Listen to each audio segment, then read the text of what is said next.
Yo, what is going on, guys? Welcome back to another episode of the Draft Boys. We'll start it off with Babiak, who won last week. How are we doing? I don't have the cat with me today. He's not in the room. So Lucky charm.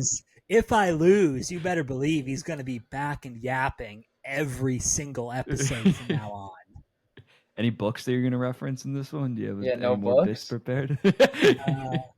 I'm like 300 pages into Game of Thrones, but I can't say I have a bit Nice. prepared for it. No. Okay, exciting. Magani, how are you doing? Good. No animals for me, so just Okay. ready to draft.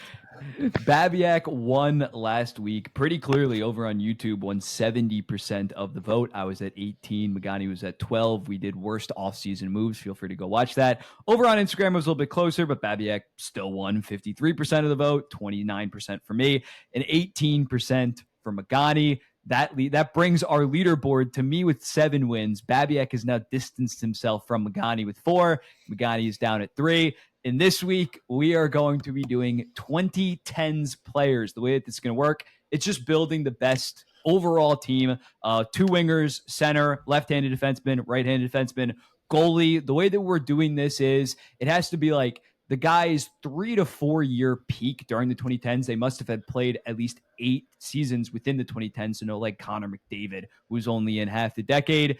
So yeah, that's what we're gonna be doing. There's not gonna be no like Taylor Hall 2018 one season. It has to be kind of somewhat of a consistent peak that these guys have had. And we're just building like the best, most well-rounded squad in terms of not only just talent, how these guys would hypothetically fit on a team. Seems pretty straightforward. Boys, are you ready to get going? Yeah, let's do it. Yes, I am. All right, Magani finished in last week. He decided to select first overall. I'll be selecting second, and Babiak will have the first back-to-back at third. Magani, take us away with what I assume is not going to be a shocking pick. Yeah, I mean, I feel like there are a couple directions you can go just based off positional depth, but I'm just going to take Crosby. I think it's a surefire 101. I don't really think I need to explain myself, and if I do, I don't know how you're watching this video, but yeah, I'm taking Crosby 101 and get my center out of the way. So Yeah. I guess you could maybe I won't try to argue against it, but like he was up and down due to the injuries because of the right, 2010s. That'd be like maybe my one criticism. But when he was healthy, he was the best player in the NHL. and they won 2 cups and yeah, all that. Yeah. So yeah. Hi, I'm up now. I am going to be going with Alexander Ovechkin. No shocker there with looking at him. Although he hit 65 goals in like 2008, the 2010s was definitely his most consistent, just dominant stretch. He won 7 Rockets in an 8-year stretch during the 2010s. He won 4 straight, and during that time put up at least 50 goal pace every single season in terms of era-adjusted numbers because it was like the mid-2010s. Goal scoring wasn't crazy. During that stretch, he put up 62 goal pace era-adjusted, then 58, then 60, then 57. He was absolutely insane. Best goal scorer, greatest goal scorer of all time. And I think he's a pretty clear pick after Sidney Crosby. Yeah, no arguments there. That's interesting, actually, to me. I mean, I'm happy with it. I kind of planned on that, more or less. I could see maybe a positional argument. Yeah, there that's might be exactly more, where but I I'm think going Ovechkin with just is this. clearly the second best. Exactly where I'm going with this. So you guys took the 2 best players of the 2010s, no doubt. But, we're drafting a whole team here. The positions do matter. So I'm thrilled that with my back-to-back, I can get Erik Karlsson and Duncan Keith, a combined 4 Norris trophies. Okay. Erik Karlsson, considering positional value, I think is arguably number 1. I can't argue against Crosby, but arguing for Erik Karlsson, he won 2 Norrises in the decade. He had that incredible run where he nearly single-handedly carried Ottawa to the conference finals with a genuinely below-average team. And I forget exactly what year that was. I want to say 2017. Might have been 2018, a little lost bit to later. Pittsburgh in Game 7. Yeah. 2017. Pittsburgh was in the finals for a couple years, so I don't remember the exact year. Yeah, Game 7, double overtime, I think it was. That was not a great Ottawa team, but they beat good teams because Erik Karlsson carried them. Rangers. No need to say that. I wasn't going to specifically say the Rangers, but that Rangers series is seared into my brain, yeah. Right. As far as Duncan Keith goes, we can argue about how much is him maybe versus the overall team structure. He spent his entire 2010s on a dynasty. So, arguably he contributed less maybe than some defensemen who didn't have such amazing teams behind them. But, two Norrises and a Conn Smythe within the decade, hard to argue with there. He was Chicago's best player in that record-setting season, the mini year, if you have it. Won the Norris and not the Norris. Won the Conn Smythe 2015. Led them in scoring there as he led them to a cup. As far as defensemen, I think that's a pretty clear first two off the board because everyone you're talking about after that either less of significant success or they're like legit 100% offense, 0% defense. Carlson 2010's peak had some defense. Yeah. Carlson was definitely a lot better defensively. I'm probably not gonna pick my right-handed defenseman here, but I'm pretty confident in him. Maybe not being as good as Erik Karlsson, but maybe a 1A, 1B in terms of that. Interesting approach in terms of like two more so offense. Duncan Keith is definitely good defensively, but in terms of defensive pairing, I'm not overly impressed with that. Really, but the offense really, is so insane. I think Duncan Keith is not like some legendary. I think Duncan Keith, very good two-way player. Yeah, no, definitely good two-way, but Erik Karlsson. B, someone will end up drafting Brent Burns here, and I feel extremely confident Erik Karlsson much better defensively in the 2010s than Brent Burns. If we're talking San Jose Karlsson, yeah, that's brutal. Ottawa Karlsson, much better defensively than peak Burns. That's fair. That's fair to a degree. I'm up now. Yeah, you got one. I think I'm just gonna go with Carey Price. Maybe not the most team success. I think that's more so on his team building around him. But this guy from 2014 to 2017 had a .928 save percentage. It's one of the greatest goalie primes we have ever seen, point blank period. Obviously won the Hart Trophy in 2015. I understand overall decade on the whole, maybe not as consistent as somebody like a Henrik Lundqvist, but the pure brilliance was just next level. And he also was very good in the playoffs, where I'm pretty confident in him being, when we're talking about a 3 to 4 year prime, him being the first goalie off the board decently comfortably. You can make some arguments, but I think Carey Price is definitely the most talented. Peak wise, yeah, I agree. Yeah, I can agree with that too. I think I'm just gonna go. I'm gonna take my right wing. I'm gonna go Patrick Kane. I wanted him. I was hoping he fell. I mean, obviously an insane peak. Obviously, yeah. I mean, the cup runs. Obviously, he's got the pedigree, everything. He won a Hart I think he won a Hart in there. 2016, yeah. Yeah, and then I think for my next one, I'm also going to go with goalie. I'm going to take Lundqvist. I think he's probably the clear-cut number 2 after Price. Like you said, there might be an argument for him, but either way, that's 1A, 1B. So I'll take him. Won a Vezina, good playoff performer. So I'll take Lundqvist. Yeah, pretty solid, pretty straightforward. I'm actually kind of pissed I didn't go Kane. I should have went with. I was Kane shocked you didn't go Kane. Over to be Price. Honest. Damn it! I'm gonna be looked at as a Kane hater. But for my next pick, I don't think Magotti's gonna pick my right-handed defenseman. I don't think the wingers after Kane kind of fall off a decent amount where I'm not gonna kick myself. I think I'm gonna go with Victor Hedman, who in 2017 was a Norris finalist, then won the Norris by 2018. Kind of was anointed as the best defenseman in the NHL. By then, on one of the best teams. So although, again, talking about the overall decade, yes, he took a little bit longer to develop, but once he arrived from 2017 till the end of the decade, was probably the best defenseman. 6'6", great defensively, as well as very good puck mover. He's definitely more of an offensive defenseman nowadays, but back in the day, he was one of the best two-way defensemen, point blank period, that we've seen in the 21st century, let alone the 2010s. Yeah, not going to get a huge argument there from me. Not going to get any argument, yeah. I mean, it's just a solid pick. There's no debating that. Babs, you're up. Yeah, this is center, winger, and goalie. I assume that you're going to wait on your goalie. I'm kind of curious where you go goalie. So First ever shot clock in the draft. yeah, no, it's a tough situation. Come on. So the first shot up here, I'm gonna grab Corey Perry, which That's kind of a 1 year. but I had him on my board, but he felt a little bit. 4-year peak. If we talk about 4 years, right? Let's hear it. 2011, 50 goals, wins the Hart. 2012, 37 goals. Solid season. 2013. There's so many good right wingers too. Count that so much. 2014. What was that? What was the following year? What was the following year? The After the short 37 year, goal the lockout year, the 40 game year. Yeah, 48. How much did he have? Irrelevant.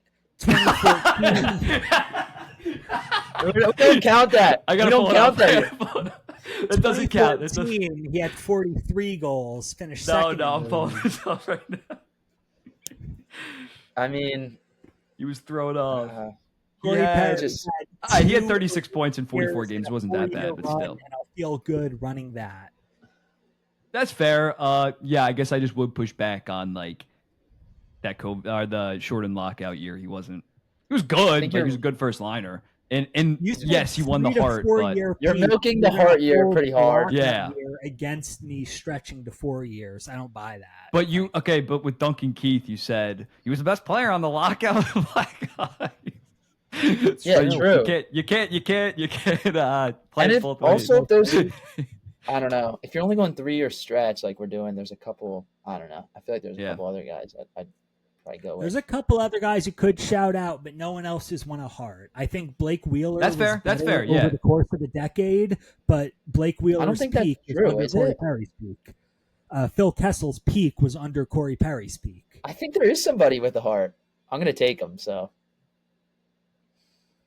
All right. I don't know who you're talking about. Next other up, pick Babiak. It's questionably tough because arguably I should be balancing defense more than offense, but I'll go with Malkin here. Another guy with a Hart, but his best stretch was 2008 through 2010 in terms of the 3 year stretch. I was looking at him. His only MVP was 2012, where he won the Art Ross. There were several injuries in the midst there, but you can pick out a 3 year peak that's very good. Yeah, he's great. Don't get me wrong, but I was just like, in terms of his best 3 year stretch, it wasn't. I guess it kind of bled into 2010 season. That was my only pushback, but he's definitely, in terms of talent, top 3. And center. There's a lot of seasons where you have to question. It's did playing behind Crosby deflate his numbers somewhat, as evidenced by the first season in Crosby's career that he missed most of the season, 2012. Malkin ran away with the Art Ross, ran away with the Hart Trophy. Mm-hmm. Yeah, that's fair. I'm a Malkin defender, for sure. No, I don't mind. I'm up now. Yeah. Mm-hmm. Still, I'm gonna be pissed if Magani takes my right-handed defenseman, but I'm not gonna pick it here. And I don't need a center. Wait, actually, I need to go right-handed defenseman. You guys already have. No, actually, you guys have wingers. No, I don't have two defense. I'm gonna go. Yeah. I'm gonna go, Mr. Jamie Benn here. When looking at Jamie Benn, when looking at his 3 year prime was. His first season was 34 goals, 79 points. Then he won the Art Ross, 35 goals, 87 points. Then 41 goals, 89 points. Then on top of that, 2 seasons, the next 2 seasons, 69 points, 79 points. So it wasn't even just those 3 years. You don't get bonus points for tacking on 69 points at the end as opposed to a Corey Perry. That was 36 and 44. This was 69 and 77, so that's better. Won the Art Ross. And he was a consistent over that 3 year stretch, at least a high 30s goals guy, absolute physical demon. You give me him and Ovechkin on the same line, just smashing people's mouths in terms of a team building. Yes, they're maybe not the best defensively, but I might be drafting a defensive center later. But I think Jamie Benn had one of the most out of nowhere primes in the 2010s. As evident by that Art Ross. And he was, although he did have Sagan as well, he was the better player at that point and a legit top 10 guy in the NHL. So I'm going to go with Jamie Benn. Yeah, that's a good pick. So I have 2 now. Yeah, you have a winger and then your defense spots. Yeah, I'm going to go with one of my defensive players. Right D, I'm gonna go with Brent Burns. I mean, I don't know if that was your guy. Yeah, you said your guy was a little more niche, so that's fine. I think Brent Burns is the safe pick. That stretch where they made the cup, that was when he also had his Norris win. He was just a shutdown defenseman, and he could put up points. So I'm going to take him. And then for the wingers, do I have to take a? I have. No, Kane we're as a just right gonna wing. go winger. Yeah, I Okay. picked 2 left wingers. Okay, Although I'm going to we can play the take. right wing. Then I think I'm going to take Kucherov. Did he play 8 seasons? Oh, is that what it is? That's Yeah, you got to maybe play why. at least 8 seasons in the 2010s. Okay, never I think mind. he Then I'm going to debuted- go. Yeah. He debuted in 2013. Yeah, he didn't Yeah, play so that enough. doesn't Okay, count. I was going to say he won a Hart. That's what I was going to take. Yeah. Okay, I'm going to pivot then. I'm going to go with. I'll take Tarasenko then. Tarasenko on the. Pick. Yeah, I think he had a pretty solid peak with St. Louis. He was one of the top goal scorers in the NHL. It was more of a shorter prime than a lot of the guys on here, but I think in terms of peak, he's a solid winger. I went full offense on my forward core, but that's fine. I mean, Kane, Tarasenko, we'll get a bunch of goals. Yeah. I didn't think about Tarasenko, but especially with the team that you have of more so like playmakers with Kane and Crosby, a solid pick. Tarasenko, I think, like, not to make your points like help defend you, but yeah, I think he was like, I remember I was doing some kind of video and he was like second in the NHL for like a 4 to 5 year stretch while Ovechkin was like the best goal scorer in the NHL. Yeah. So probably wouldn't have been my winger pick, but if I had one still. Yeah. But that's pretty solid. Yeah, that guy came out of nowhere. For my center pick, this one's going to be obvious. I'm going to go with Patrice Bergeron. Maybe not the most gaudy 3-year prime where you're like, holy shit, this guy is insane. But he won he won back-to-back Selkies twice, I think, in the 2010s. Like, just pick any 3-year stretch where he was like a 70 to 75 point-ish guy and by far the best defensive player in the NHL. Like, we talk about fatigue when it comes to like the Selke awards. He genuinely earned his Selke. And if anything, in like 2016, I think it was Kopitar that won it and like did not deserve it at all. Like, if anything, he maybe should have even had more Selkies. He just was the defining defensive center of his generation. So, especially with Ovechkin and Ben, 2 guys that don't play a ton of defense, especially Ovechkin, I think I'm going to go with Bergeron. Over Stamkos. Yeah, especially I have goal scoring covered with Ovechkin. Yeah, that's fair. I don't need it. I guess you get a lockdown. Yeah, that's fair. Yeah, team fit for that really came into play. Babiak, your final 2. Winger and goalie. I don't know if picking Malkin over Stamkos ended up being the best choice there for me. Yeah, I guess that's true. I didn't even say that when you picked Malkin, but early Stamkos was nuts. He was like 60 goals and like another Rocket. Yeah, I guess I didn't really consider him. Yeah, 2012 Stamkos won the Rocket with 60 goals without actually playing anything that remotely resembled winning hockey. For better or for worse. So you're saying he's a stat padder? Entirely a one-way guy. Your winger and your goalie. Yeah, so for my last wing, I'll grab Claude Giroux, who is more of a. Are we count? I don't know if we can count that one.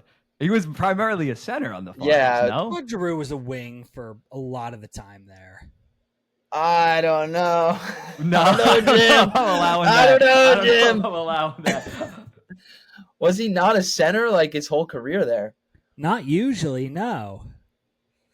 Really? Let me pull up the lines. We're gonna have to cut this. I'm going to money puck and going. He was listed as left wing in the season that the Taylor Hall season where he should have won the Hart, which was really the basis of my argument. Who was centering his line? Like there had to be a reason he wasn't playing center then.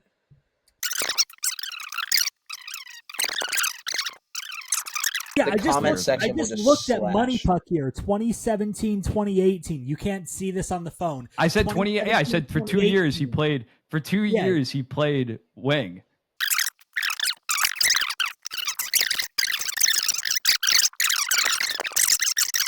After further review, we are going to allow Claude Giroux as a winger. He played it in 2018 and 2019. We went back and forth on this. We are doing 3-year primes, but Babiak is saying that he counts as a winger. So, Babiak, what is your explanation on Claude Giroux being a winger and being the valid pick here?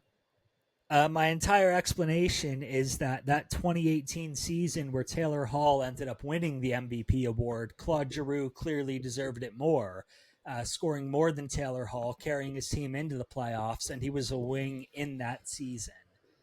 Giroux scored more points than Hall there. Overall, feels like best career available, but I understand we had quite a bit of controversy, and fair enough controversy, as it's really hard to cut out a 3-year peak where Giroux was a center, but he was legitimately on the wing in his single best season in the 2010s. That's what I'm going with. Yeah, I guess the one thing that I would push back on that is from 2012 to 2013, he finished 4th in the Hart and was above a point per game. Then in the shortened season, he was point per game. Then in 2014, he finished 3rd. So in terms of his best 3-year stretch, it was as a center. I guess you can use that 2-year stretch as a wing, but we're counting it. Audience at home, make your own determination. Yeah, I mean, look, this is what it comes down to. Is like, do you want to just look at the right side column of Hockey Reference and where the Hart was, or do you want to look at like what the actual season was? Because that season on the wing, he was 2nd in the league in points, and he wasn't second. He was 3rd in the league in points in those 2 seasons. His best season as far as league ranking in points was that 2018 season on the wing. Yeah, that's fair. Fair enough. Yeah. Yeah, well, we'll let you have it. It's an interesting one, but yeah. Let us know in the comments what do you think. And then for goalie, I can imagine who you're going here. Yeah, goalie, I'm going Jonathan Quick, 2012 to 2014, won 2 Stanley Cups, had a .919 save percentage across those 3 seasons. Postseason wise, across those 3 seasons, had a .928 save percentage. 2 cups, a Conn Smythe. He never quite got that Vezina, but as far as strictly a 3-year peak, 3 consecutive years for John Quick, 2012, 2013, 2014, is probably, I think, better than any Lundqvist 3-year peak. Ooh, I mean, Lundqvist a better player overall, no doubt, no pushback. You can make an argument. But strictly 3-year peak, I'll go Quick. I had Lundqvist's stats because I was maybe going to pick him. Lundqvist was from pretty 2011 to like. Yeah, go ahead. From 2011, I guess I'm teaming up on Babs now. 2011 No. and 2013, had a 923 and a 4th place Vezina finish, then a 930 Vezina winning performance in 2012, and then a 926 in the COVID shortened season for a combined like 927. Lockout. But the playoffs weren't as good. I feel like his stretch from 15 to like 18 was pretty good too, especially. Oh yeah, he's a beast. Yeah. No, but Quick's a good pick. I'm not going to push back on that either. So yeah, he definitely is within the top 3 when we're talking about a 3-year prime. And then I'm finishing my team off with the right-handed defenseman, a guy that I could maybe make an argument, although he does not have the awards. He actually never won a Norris in his career. He lost 2 of the closest Norris races of all time in back-to-back seasons. That being Mr. Shea Weber, a guy that I've defended constantly on my page, saying that he's a Hall of Famer. He was easily a top 3 defenseman in the mid-2010s. Like, he had those back-to-back seasons where I think he lost to like Lidstrom and maybe Carlson. Again, it was like just the smallest of margins in his prime. Oh, he had those back-to-back. Then he had a 3rd place finish and a 4th place finish within a 5-year stretch. 6'4". Offensively, not the best in the world, but I have Victor Hedman more so for that offense. But he gave you 18 goals a year during his prime, like 50, 55 points. And defensively is one of the best defensemen of the era. I think him 6'4", 230 pounds. Victor Hedman 6'6", 240 pounds. I absolutely love my defenseman pair. I think Shea Weber is criminally underrated just because he never won that Vezina or the Norris. But he was so close both of those years and so consistent in doing it on not that good of Nashville teams. He had a pretty good pair partner. But yeah, I think Shea Weber's a pretty underrated player. I'm not going to act like he is the best defenseman of the 2010s. I'm shocked a little bit, honestly. Who'd you expect him to go with? Well, I thought Doughty would be the pick. Nobody took Doughty, right? I like Weber more. Too. I like Weber more. I'm gonna get shit for that. I understand Doughty when you add on top of the playoff success, you can make that argument. Right. But I genuinely think Shea Weber is the most underrated player right now. When you said it was like a niche pick, kind of, I thought you might go Subban. No, God. I mean, he had a pretty solid peak. So peak Subban. That's what I'm saying. So it didn't last very long. But Yeah, I wanted Hedman and Weber as my pair. I feel like that's a valid, two-way yeah. guy that is a little bit more offensive with another very good two-way guy that's more defensive and at their sizes. I got a fucking wrecking ball of a team with them two, Ben, Ovechkin. You do have a There's no huge open team. ice. I'm And about then to you're have a finishing off huge, with lefty. yeah, I'm about to have a huge defensive core as well because I took Burns on the right side, and looking at the left defensive options, there weren't a ton. And I think the clear cut best for me is Zdeno Chara.